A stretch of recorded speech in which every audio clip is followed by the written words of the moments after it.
Good morning, students. Today I am going to teach you the Movements, chapter 5, The Happy Prince. The chapter Happy Prince, written by Oscar Wilde. The story describes the importance of charity. It is the story of the statue of a happy prince and a bird swallow. The statue is equipped with a smile on its lips, but soon the smile disappears and the tears roll down its cheeks. When the prince resided in a palace, he was happy as he never tasted the sorrow or tears. But when he died and saw the misery of his people, he became sad and wept. He decided to help them with his gold lips and precious jewels and stones. The little swallow learns the reason of his weeping and decides to act as his messengers. He gives up the idea of going to his friends in Egypt. The happy prince gives away all his wealth. When the happy prince becomes blind, the swallow decides to stay back with him forever.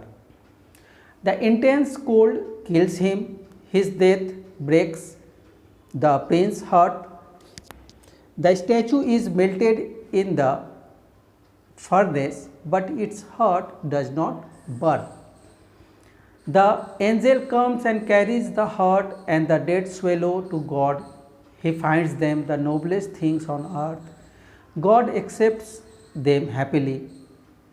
The story gives out a strong message that even God loves those who help the needy and give away everything for their sake. ये जो story है ये happy Prince का, ये एक statue रहता है happy Prince का। दरअसल उस प्रिंस का नाम हैप्पी प्रिंस इसलिए रहता है कि जब वो ज़िंदा रहता है तो अपने जीवन में महल में कभी भी दुख तकलीफ़ उसके पास तक नहीं पहुंचा था। वो हमेशा खुश था और खुश ही मर गया। तो लोगों ने उसका स्टैचू अपने बीच टाउन में लगा दिया गया। उसके जो स्टैचू बना हुआ था वो लीड का बना हुआ था, लेकिन उसके ऊपर गोल्डन लिप्स लगे हुए थे। उसकी आँखें, उसके तलवार के बहुत सारे जगहों पर कीमती पत्थर लगाए गए थे। लेकिन हैप्पी प्रिंस जब स्टैचू बनकर खड़ा रहता है तो वो अपने नगर के गरीब दुखी लोगों को देखता है और वो दुखी हो जाता है। ठीक इसी बीच एक स्वेलो जो इजिप्ट के लिए जा रही थी वो एक रात वहाँ पर रुकी। वो देखी कि अरे रात में रुकने का एक अच्छा जगह मिल गया, मेरा घर जो है गोल्ड का बना हुआ है। लेकिन तभी बारिश की एक बूंद उसके ऊपर गिर पड़ता है।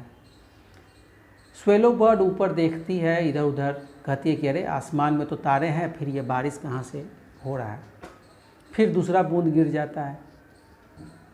स्वेलो बर्ड अब तैयारी करता है कि ये जगह अच्छा नहीं है, यहाँ छोड़कर चला जाए, क्योंकि ये बारिश से बचा नहीं पाएगा। तभी उसका नज़र उस स्टैचू पर पड़ता है और देखता है कि स्टैचू की आंखों से पानी गिर रहा है। स्वेलो बर्ड उस स्टैचू से कारण पूछना चाहती है। तब वो बताता है अपने जीवन के बारे में कि जब मैं राजकुमार था तो मैंने कभी कोई दुख तकलीफ़ नहीं देखा, लेकिन आज जब मैं लोगों को दुखी देखता हूँ तो मेरा मन दुखी हो जाता है। और चूँकि मैं स्टैचू हूँ, कहीं आ जा नहीं सकता, इसलिए चुपचाप मैं रो रहा हूँ। स्वेलो बर्ड तैयार हो जाता है कि चलो ठीक है, तुम्हारा हेल्प कर देते हैं। तो वो उसका हेल्प कर देता है। धीरे धीरे स्वेलो बर्ड पर डे उसका हेल्प करता रहता है। वो उसका एक मैसेंजर की तरह काम करता है। इसी के चक्कर में उसकी दोनों आँखें जो कीमती पत्थर का बना हुआ था वो उसको भी दान में दे देता है। जब वो अंधा हो जाता है तब वो स्वेलो बर्ड क्या करता है कि अब वो डिसाइड करता है कि वो अब हमेशा के लिए प्रिंस के साथ रहेगा। वो गरीब लोगों के कहानियों को, या जो लोग गरीब होते थे वो प्रिंस को बताता था, और धीरे धीरे करते करते प्रिंस अपना सारा जो उसके ऊपर गोल्डन लिप्स लगे हुए थे वो सब दे देता है। और एक दिन ठंड से स्वेलो बर्ड उसी स्टैचू के पैरों के पास मर जाता है।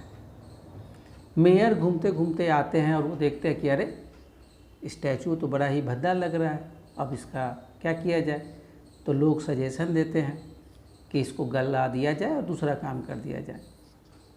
उसको गलाने के लिए भेज दिया जाता है, लेकिन उसका जो दिल है वो नहीं पिघलता है, तो उसको कूड़ेदान में फेंक दिया जाता है, ठीक वहीं पर जहाँ पर स्वेलो बर्ड का डेड बॉडी फेंका हुआ रहता है। आसमान में गॉड ये देखते हैं और अपने एंजल से कहते हैं कि जाओ पृथ्वी से जाकर दो सबसे कीमती बहुमूल्य चीज़ ले आओ। एंजल आता है और वो जो हैप्पी प्रिंस का जो ब्रोकन हार्ट होता है वो और स्वेलो का डेड बॉडी लेकर जाता है। भगवान उससे बहुत खुश होते हैं, कहता है कि सच में तुमने सबसे कीमती चीज़ चुना है। आज के बाद हैप्पी प्रिंस मेरे यहाँ हेवन में हमेशा हैप्पी रहेगा और ये बर्ड हमारे गार्डन में हमेशा चहचहाती रहेगी। तो इस स्टोरी के द्वारा यही संदेश दिया गया है कि हमेशा हमें असहाय, ज़रूरी इन लोगों की मदद करनी चाहिए, क्योंकि भगवान भी वैसे लोगों से बहुत खुश होते हैं जो लोग दूसरों की हमेशा मदद करते हैं। ठीक, ये स्टोरी का समरी था। धन्यवाद।